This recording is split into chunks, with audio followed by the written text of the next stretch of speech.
Hey everyone, how's it going? I am Xeracon and I am back once again. Daemon X Machina 2 was announced a couple months ago, and shortly before that announcement, I bought the original game on sale. Hearing about the sequel spurred me to start the original, and after playing through the main campaign and free missions, I can say that there are some good ideas in the game. However, this is a flawed game, and there are some things I would like to see changed for the sequel. A quick side note though, if you like mecha games and are interested in giving this one a try, I think you can have some fun. However, I strongly recommend only buying this game on sale. Full price is not worth it at all. With that out of the way though, here are 3 things that I would like to see changed in Daemon X Machina 2. The first change I want to see is an improvement with replayability or retention. The first Daemon X Machina has no replayability and little incentive to keep playing after the main story is over. Here are a few simple categorizations of game types I've come up with based on the replayability and retention of a game. Cycles, line segments, and rays. Cycles are probably the oldest example of a game. You play a game and beat it, but since it was so much fun, or there were other things that you could possibly do in the game, you want to experience it all over again. Examples of these types of games include Super Mario Bros., Resident Evil, Mega Man, or my personal pick that you've probably never heard me stop praising, Metroid Zero Mission. Line segments are games that are similar to cycles where they have a clear-cut beginning and an end. However, there's no incentive to play the game again, whether because the game wasn't satisfying enough to warrant a replay, or the game was so long that playing it again would be a bit of a chore. Daemon X Machina is in this category for the former reason. Personally, the latter goes to games like modern AAA games that have such long stories. I'm kind of burned out by the time that I've completed it, even if it is a good game. While I liked the game and enjoyed it, I'll likely never be able to muster the willpower to play it over again just because of how dense it was because I put so much time into just one playthrough. Lastly, rays are games that just continue on as long as you want them to because they're open-ended. Starting over isn't typically done because it's usually detrimental to your progress. These examples include games like Monster Hunter, most MMORPGs, and Stardew Valley, to a degree. These are games that you start, get better equipment, progress in the story/side missions, and just bring yourself as far as you can and then some more. You'll likely stop playing just because you've had your fill for the time and come back later when you have that itch again.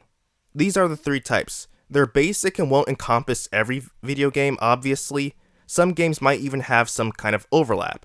Also, what one person considers a play once and move on game might be a game someone else plays several times. But I hope you get the idea that I'm conveying. But here's why I brought them up to begin with. I think that most people who played Daemon X Machina can agree that the story was bad. Because of that, there's no reason to replay the game again. And while the setup is there to continue playing the game post-story mode, the execution is weak. You can replay missions and grind to get better equipment, whether that's through developing new weapons and armor, or obtaining them from defeated arsenals, or play online with others, but these are not going to carry you far. For the replay missions, you can either replay the story mode missions or free missions that you've unlocked and beaten. The problem is, it can get so repetitive. You're either wiping out enemies that will pose little threat to you if you're playing post-endgame, defending a base, or doing a handful of on-foot missions, which are not fun by the way. And while you would think that the alternative would be to play online, there are a few problems with this. The greatest issue is the lack of players. I don't know how this is on the Switch version, but there are hardly any people to play with on PC. Depending on the time and day, I could only find at best 2 lobbies. However, it was common to see no lobbies available. And mind you, I have my preferences set to all. If you create your own room, depending on the mission you have selected, prepare to wait for a while or just try to tackle it by yourself or with some NPCs. The other issue with the multiplayer mode is the lack of content.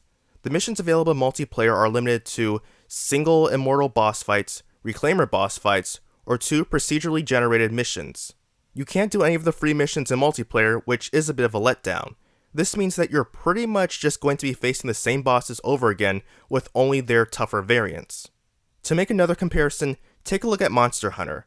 You have single player missions that only you can play by yourself, but the game has much more multiplayer content, so you and others won't get tired of that aspect anytime soon. I can't remember how it was in Monster Hunter Tri, but this is how it's been going at least back as far as Monster Hunter 4. And while I understand that Monster Hunter has more emphasis on multiplayer, that doesn't mean Daemon X Machina should just have bare bones content. Either provide additional missions with a variety for co-op, or allow the free missions to have co-op. The next thing that I want to see improved is with the AI, particularly with reclaimers, and that's for both enemies and allies. They're fine, but sometimes they fly under some rubble or go behind a building and don't bother coming out. I have to intentionally go and coax them out to get them to move, occasionally having to go out of bounds. Also, it annoys me that they can go out of bounds without any penalty, but I have to stay within the area or risk game over.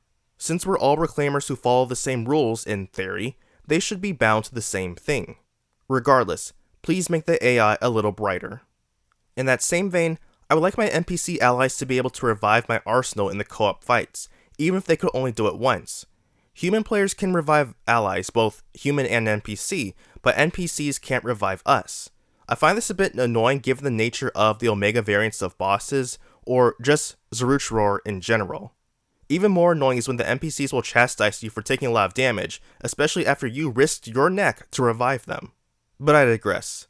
Please let them be able to revive me during co-op missions, especially if the player base is going to be as dry as it is now. The last thing I want improved is not as big of a deal, but something that I found irritating. In the shop menus, I want to know if I already have a piece of equipment and know how many of it that I have. You know how in most games when you go into a store, you can see how many of an item you have in your inventory, or if you even have it at all? Well, Daemon X Machina doesn't do that. There's nothing indicating what equipment you have, so fixing this in the sequel would be a huge plus. I wasn't fond of constantly going out of the shop or factory to go into the hangar inventory to see if I had something on sale. And again, I have to go back and forth every time I'm looking at a new piece of equipment. But these are all the main gripes that I had with this game. I still think that the base mechanics and core gameplay are good, but the sequel is going to need to improve upon the flaws of its predecessor to truly shine. As it stands, I'll likely wait for a good sale before I buy Daemon X Machina 2. Unless I hear some raving reviews and see that the criticisms I have with this game are mostly resolved, the sequel isn't something that I would consider rushing out to get. Heck, after the release of Elden Ring, I'll wait for Armored Core 6 to go on sale before I buy it. But that will do it for today. Thank you very much for taking the time to watch this video. I appreciate it. Let me know if you've played Daemon X Machina, and let me know what you would like to see in the sequel. So until next time everyone, I am iamxeracon signing off. Have a good one.